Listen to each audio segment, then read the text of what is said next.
Мария е динамична млада жена с диплома по бизнес администрация. Мечтата й е да стане предприемач, съчетавайки работата със страстта си. Обича да чете книги и статии за успешни бизнеси. Възприела е стриктният стил на бизнес професионалистите.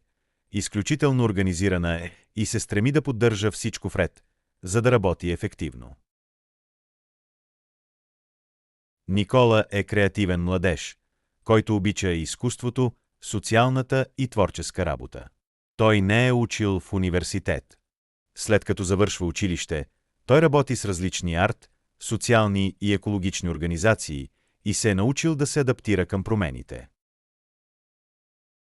Преди да гледаме видеото заедно, нека ви разкажа няколко неща за историята, за да ви е полезно да следвате. В нашата история местната община предоставя пространство, което да се използва за нещо специално социално предприятие. В това пространство има малко кафене и място, където хората могат да се срещат и да правят различни неща заедно. Мария и Никола поемат инициативата.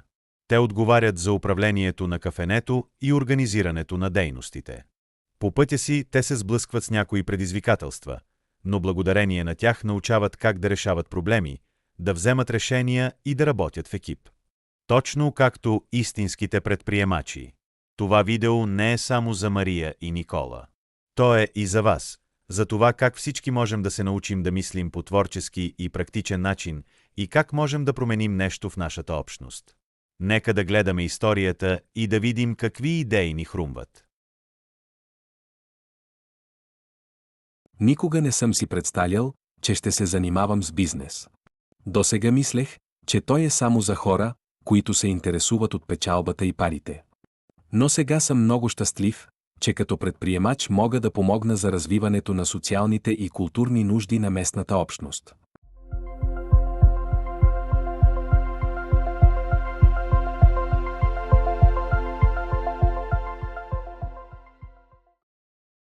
Предприемачеството винаги има потенциал да създава социални ползи.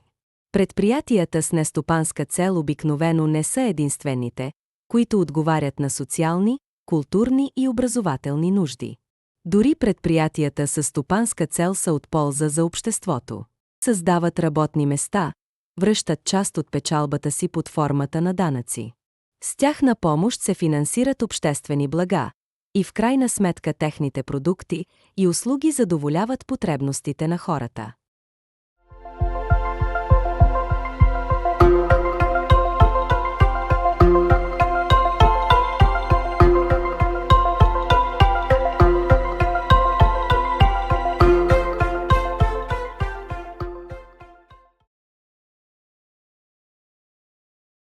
Нашият бизнес е изключително полезен за местната общност.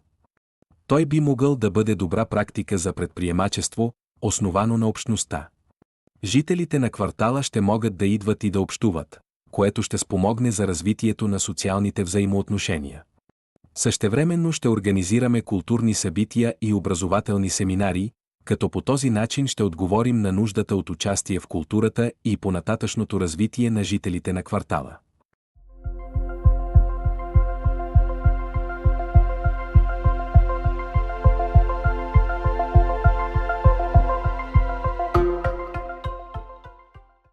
Назначаването на младежи от квартала може да помогне за увеличаване на доходите на семействата им и да им осигури професионален опит. Косвените данъци от продажбата на стоки и услуги ще бъдат от полза за обществото, тъй като ще бъдат възстановени чрез обществени услуги под формата на публични блага.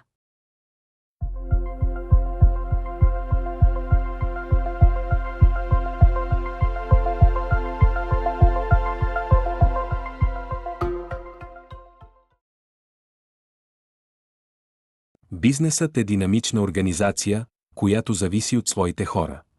Служителите също ще развият социални отношения, ще се чувстват приети и самочувствието им ще нарасне, а те ще имат възможност всеки ден да се докосват до нови знания и опит, за да се развиват допълнително. Социалните ползи от бизнеса са не само за клиентите и общността, но и за самите служители.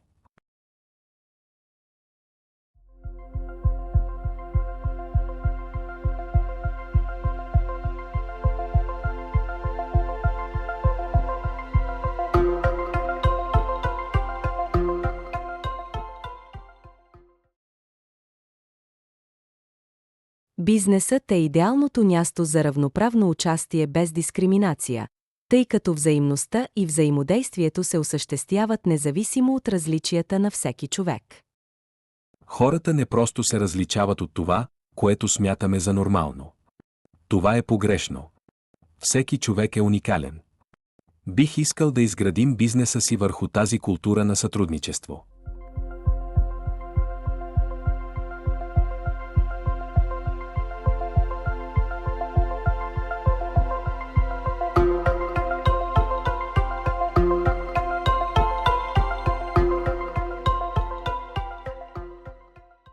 Мария казва, че това са ключови принципи за приобщаваща икономика и приобщаващо предприемачество.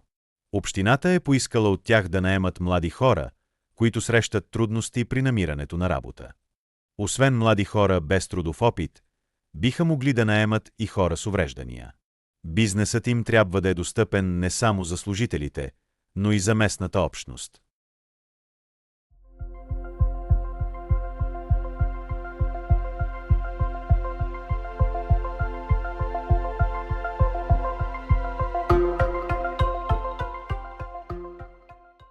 Мария продължава, като казва, че достъпността е важна част от техния бизнес план и че те трябва да работят заедно, за да се справят с различните предизвикателства, които този план може да има.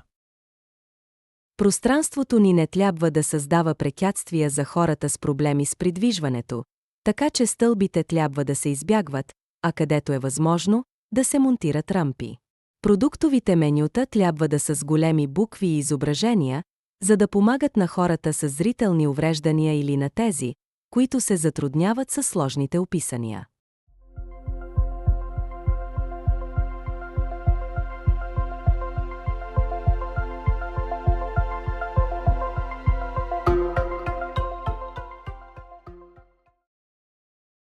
Да, също и различните зони трябва да бъдат проектирани по такъв начин, че да не пречат на хората с сензорна чувствителност.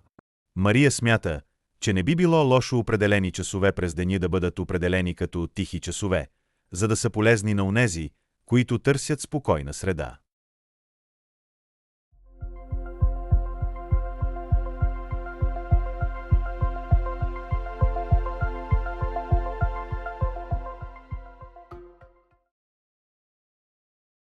Бихме могли да организираме приобщаващи артистични работилници и представления или дори дискусии с участието на общността, за да насърчим достъпността и приобщаването извън рамките на бизнеса.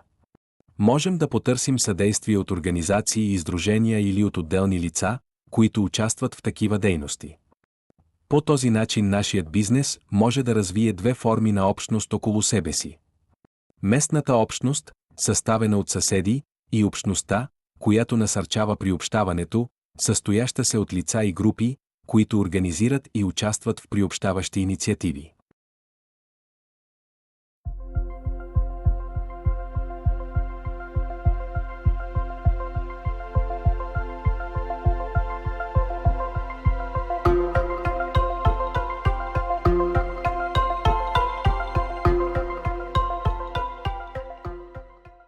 Мария подкрепя ентусиазма и страстта на Никола, но казва, че обучението на персонала също трябва да следва принципите на приобщаването.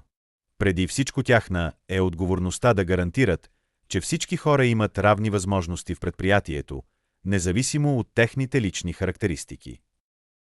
Никола се притеснява, че няма необходимите умения да обучи персонала. Той има опит в работата в групи и други организации, но няма диплома по предприемачество. Не е необходимо да имаш диплома по предприемачество, за да започнеш бизнес и да предадеш страстта си на членовете на екипа си. Един бизнес започва с добра идея, която отчита нуждите на общността и пазарните условия. Някой, който следи развитието и промените и осъзнава, че нещо липсва на пазара, може да поеме предприемаческия риск да добави допълнителна стойност. Колкото по-добре човек разбира промените, които се случват около нас, толкова по-вероятно е да създаде бизнес, който може ефективно да управлява рисковете.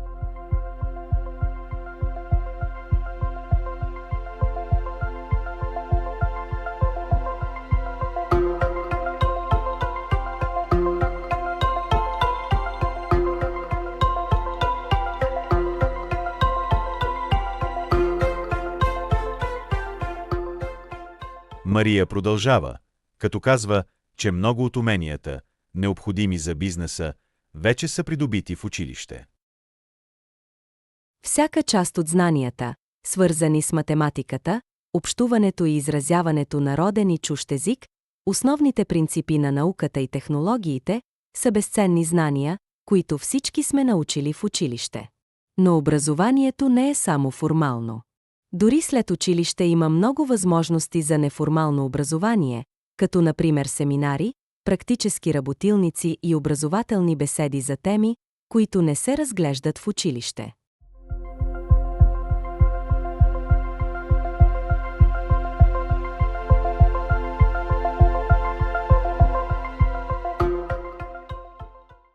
Никола казва, че те могат да се обърнат към други лица или организации, ако установят, че не могат сами да обучат персонала в определена област.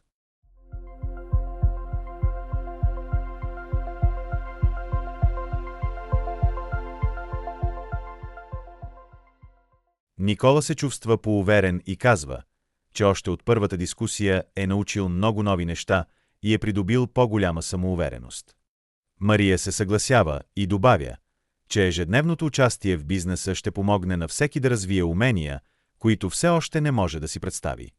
Те ще научат много за законодателството, данъците и управлението на парите. Ще се научат също така как да делегират и оценяват задачи, как да общуват по-ефективно помежду си, как да бъдат съпричастни, как да проявяват солидарност, как да прилагат правилата, как да се справят с кризи и проблеми и много други.